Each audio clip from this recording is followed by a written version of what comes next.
राधा स्वामी। राधा स्वामी दयाल की दया, राधा स्वामी सहाय, राधा स्वामी। सभी सत्संगियों, भगवत प्रेमियों को प्यार, आशीर्वाद। सबसे पहले मैं सविता राधा स्वामी अपने गुरुदेव से पूछना चाहती हूँ कि ये आश्रमों में इतनी बिल्डिंग किसके लिए बनाई गई है। इनमें सत्संग वाले दिन कौन सी कैटेगरी के सत्संगी या साधक रहते हैं, ये बातें सत्संग में खुलासा होनी चाहिए। दूसरे नंबर पर ये ब्लड डोनेशन सिस्टम क्या है और ये क्यों राधा स्वामी के सत्संग में लगाया जाता है। क्या इन ब्लड लेने वालों ने हमारे लिए कोई खास काम किया है। जहां भी लूटपाट हो रही है धर्म की आड़ में ही हो रही है। हमने तो इस देश दुनिया में कोई किसी को एक घूंट पानी भी पिलाता नजर नहीं आ रहा। जब वक्त पड़ता है तो कोई किसी को पानी की घूंट भी नहीं देता और ये खून लेते हैं, वो भी फ्री में। हम तो कहीं भी गए हैं, कोई भी बिना पैसे के काम नहीं करता और ना कोई बिना पैसे के काम करता हुआ हमें मिला। फिर भी ये सत्संगियों का खून किस वजह से दिया जा रहा है। जब कर्म ही प्रमुख है तो कर्म सिद्धांत से बचाव भी हो जाएगा। क्यों युवा नागरिकों को परेशान किया जाता है। क्या ये काल का खोपनाक रूप है कि नहीं। अभी गुरु पूर्णिमा के अवसर पर सेवादारों के सत्संग वाले दिन हम भी पहुंच गए थे। दोपहर में 2 बजे सत्संग के बाद की बात है। सभी सत्संगी अपने अपने तरह से अपना समय बिता रहे थे। कोई अपनी सेवा में था, कोई जिनकी अगले दिन की सेवा थी वो आपस में बैठे बातें भी कर रहे थे।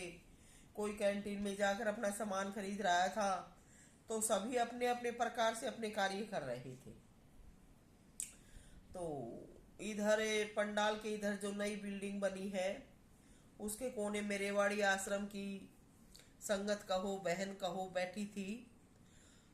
10-12 के करीब थी। तो मैं उधर से गुजरने लगी, उन्होंने मुझे भी बुला लिया। मैं उनमें जाकर बैठ गई। सभी आपस में सत्संग की बातें ही कर रही थी। उन्होंने इस बिल्डिंग के कमरे में अपना सामान रख लिया था और वो रात को उसी में रहना चाहती थी और बाहर बरामदे में वो बैठी थी। वहां एक पंखा भी लगा हुआ था। तो तभी एक लड़की आई और कहने लगी कि मैं डॉक्टर टीम से हूँ, ये कमरा खाली कर दो, हम रुकेंगे यहाँ रात को। उन बहनों ने कहा हम अपना सामान रखे हुए हैं, हमने पहले से ये कमरा ले लिया है और हम इसमें रहेंगे। तो उस लड़की कहो औरत कहो जो डॉक्टर टीम की थी उनका और ये रेवाड़ी वाली जो बहनें थी इनका आपस में झगड़ा होने लगा। तो वो फिर गई, अनाप शनाप बोल के गई कि ठहरो, देखो तुम्हें मैं ये कमरा खाली करके ही दिखवाऊंगी और ये कमरा हमारा ही है, इसमें हम ही रुकेंगे। इस प्रकार से वो उनको बोल के गई और फिर वो 1-2 सेवादार भाइयों को लेके आई और उन्होंने उन बहनों के ऊपर गुस्सा किया कि तुम ये कमरा खाली कर दो और यहाँ से उठ के जाओ कहीं भी और इस कमरे में ये रहेंगे। तो कहने लगे कि अगर तुमने यहाँ से नहीं उठी और कमरा खाली नहीं किया तो हम ये ताला तोड़ के तुम्हारे सामान को फेंक देंगे। दोनों पक्षों में आपस में भिड़ंत हो गई। वो जो कमरा खाली करवा रही थी कहने लगी मैं इस डॉक्टर ग्रुप से हूँ, ये कर दूंगी वो कर दूंगी, तुम्हारा ये करवा दूंगी। तो मैं ये कहती हूँ कि जो डॉक्टर ग्रुप की थी वो अगर जगह नहीं मिली तो क्या वो पंडाल में नहीं सो सकती थी। उसने इस प्रकार से झगड़ा किया, क्या उसको डॉक्टर ग्रुप की हो गई तो उसको बोलने की भी सेंस नहीं थी। ये बहनें तो गांव में ज़्यादातर गांव में रहने वाली हैं, तो इनकी कुछ एक बोली भी ऐसी होती है। तो क्या उसने इस प्रकार से इनके साथ झगड़ा करना चाहिए था?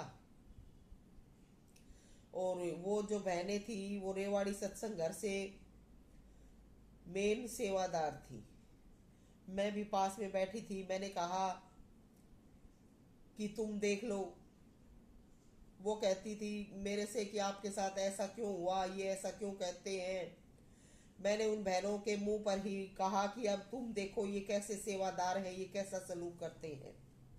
तो उन बहनों ने मान लिया कि हाँ तुम सच्ची हो, आप सच्चे हो, आप सही कहते हो कि ये सेवादार ही बदमाशी करते हैं।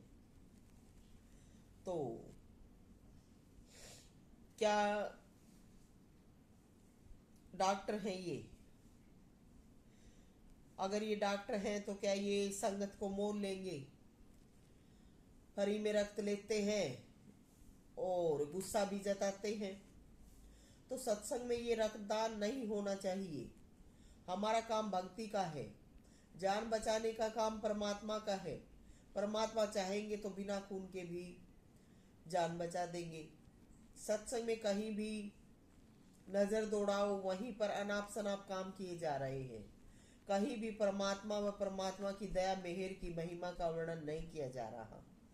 हम भी शुरू दिन से दीनोद आश्रम में सेवा का कार्य कर रहे हैं। हमारे रहने का स्थान कहाँ है? हम सत्संग वाले दिन कहाँ रुके?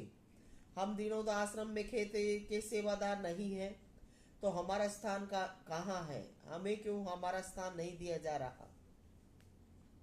हमने भी अपना पूरा जीवन लगा दिया है, और अगर हमारे रहने का प्रबंध नहीं है तो फिर हमें क्यों दिन रात ये कहा जाता है कि हम आते नहीं हैं, या हमसे नाराजगी क्यों की जाती है?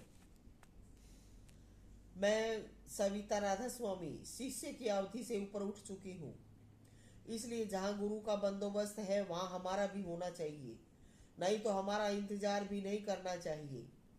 हम अपने स्थान पर जहाँ भी है कुशल मंगल हैं, और हमें बिना वजह की तकलीफ देने की कोशिश नहीं करनी चाहिए। अगर हमें बुलाते हैं तो हमारा रहने का, खान पान का सही से बंदोबस्त होना चाहिए। हमने अपने जन्म से, इसमें ये कोई घमंड की बात नहीं है, हमारा जो सादा खाना है, हमारे जन्म से हमारे घर परिवार में हमें जो मिला है, हमें वही सूट करता है। और ये कहते हैं ये प्रसादी है, ये है, वो है, सब कुछ प्रसाद है परमात्मा का दिया हुआ, लेकिन सबका अपना कर्म जीवन है। उसके अनुसार जिसको जैसी आदत है उनको वैसा ही सब कुछ मिलना भी चाहिए। तो हमारा जो रहन सहन है, हमारा खान पान है, वो हमें मिलना चाहिए, नहीं तो हम बीमार पड़ जाते हैं। औरों को जो चीज़ें सूट करती हैं वो चीज़ें हमें सूट नहीं करती। तो सविता मोजाधीन राधा स्वामी।